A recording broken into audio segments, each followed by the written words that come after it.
నేను మొన్న కూడా స్పష్టంగా చెప్పాను, విత్ ఫిగర్స్ అండ్ ఫ్యాక్ట్స్ చెప్పాను. నేను యూరియా కొరత అనేది ఇట్ ఇది ఆర్టిఫిషియల్. దీన్ని బ్లాక్ మార్కెటింగ్ హోర్డింగ్ అవుతున్నది. కొంత ఆలస్యం కొంత అయిండొచ్చు కొన్ని కారణాల వల్ల, కానీ యూరియా కొరత ఎప్పుడు కూడా తెలంగాణలో కాలే. ఇది కేవలం miss management of the government, especially the agriculture minister. ఈరోజు చెప్పొచ్చు రామజనకు అవగాహన లేదని చెప్పేసి చెప్పొచ్చు, కానీ ఇది ఏదో పబ్లిక్ కన్సంప్షన్ కానీ చెప్పింటాడు, కానీ బట్ వాస్తవానికి ఎంతైతే రావాలో అంత యూరియా అంత ఇచ్చేశారు తెలంగాణకు. ఎక్కడ కూడా కొరత లాస్ట్ టైం కన్నా ఇప్పుడు ఈసారి ఎందుకు ఎక్కువ వాడుతున్నారు? లాస్ట్ టైం కన్నా ఎక్కువ యూరియా ఇచ్చినప్పుడు కూడా ఎక్కడ మాయమైపోతుంది? ఇది నేను ఫస్ట్ నుంచి చెప్తున్నది, miss management of the government.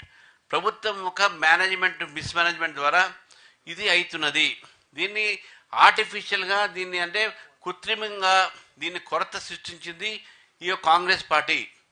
వాళ్ళ నాయకులు దీన్ని బ్లాక్ మార్కెటింగ్ చేస్తూ ఉన్నారు, దాస్తూ ఉన్నారు, రైతులకు అందుబాటులో చేయకుండా ఈరోజు చేస్తున్నారు. నరేంద్ర మోదీ గారి బొమ్మ మీద ఎక్కడ పెట్టలేదు, మీరు చూడండి.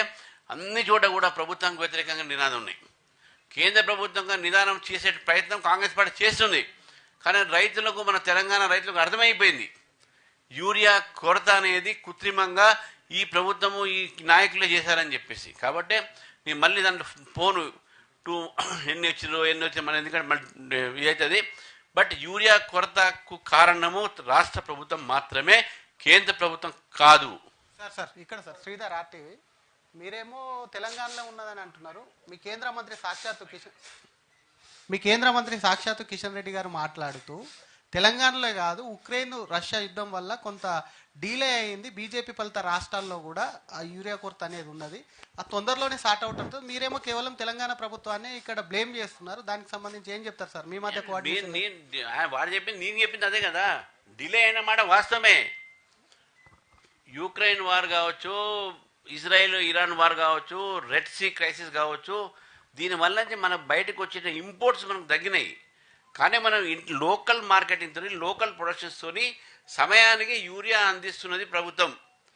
ఖరీఫ్ సీజన్ ఇంకా ఉన్నది కాబట్టి దాని వరకు చేస్తానని చెప్పిన రాష్ట్ర ప్రభుత్వం కూడా అది ఒప్పుకున్నది. మాకు రావాల్సిన 30,000 అది కూడా వచ్చేసింది.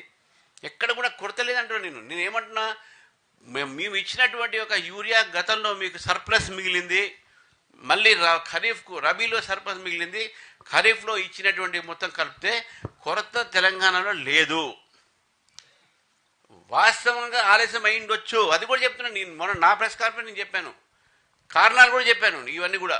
కాబట్టి ఇది miss management by the government. Sir ఇది మొన్న బీఆర్ఎస్ ఓటింగ్లో అబ్స్టైన్ అయింది సార్. అయితే దీనివల్ల మనకు అర్థమవుతుంది ఏంటంటే, వాళ్ళు చెప్పకనే చెప్పారు మిమ్మల్ని సపోర్ట్ చేస్తున్నామని, అని ఏదో యూరియా సాకు చూపించేసి if they wanted to really oppose BJP వాళ్ళు ఓటింగ్లో పార్టిసిపేట్ చేసి మిమ్మల్ని అపోజ్ చేసేవాళ్ళు. కానీ వాళ్ళు ఇప్పుడు ఇండైరెక్ట్లీ వాళ్ళు మీకు సపోర్ట్ ఎక్స్టెండ్ చేస్తామని బయట బహిర్గతం అవుతున్నది. మీరు అట్లా అనుకుంటున్నాం, మేమేమనుకుంటున్నాం అంటే ఓటింగ్ వాళ్ళు అలౌ చేస్తే కాంగ్రెస్కి వేస్తేనేమో మా ఓట్లు అడ్డుపోతేమో మేము వీక్ అయిపోతామని చెప్పి వాళ్ళ భయం. వాళ్ళకు ఉన్న నలుగురు కూడా పీకుతారేమని చెప్పి భయం. అట్లా రామచంద్రరావు గారు, దేశభక్తి ప్రేరణగా భారతదేశమే ప్రధాన లక్ష్యంగా అంకిత భావంతో పనిచేసిన వాళ్ళు వివిధ క్షేత్రాల్లో చాలామంది ఉన్నారు. అయినప్పటికీ వారికి ప్రాధాన్యత ఇవ్వకుండా అంగబలం, ఆర్థిక బలం పెరిగినప్పటికీ భాజపాలో మిగతా వాళ్ళకు, కొత్త వాళ్ళకు ప్రోత్సహిస్తూ అటువంటి కార్యకర్తలను నిర్లక్ష్యం చేస్తున్నారనే చర్చ ఉంది. ఇంకో ప్రశ్న, ఎట్ ఏ టైం మీడియా రంగంలో కూడా జాతీయ భావాలతో పనిచేసే వారిని ప్రోత్సహించకుండా లెఫ్ట్ వింగ్ను ప్రోత్సహిస్తున్నారనేది ప్రధానంగా చర్చ ఉంది.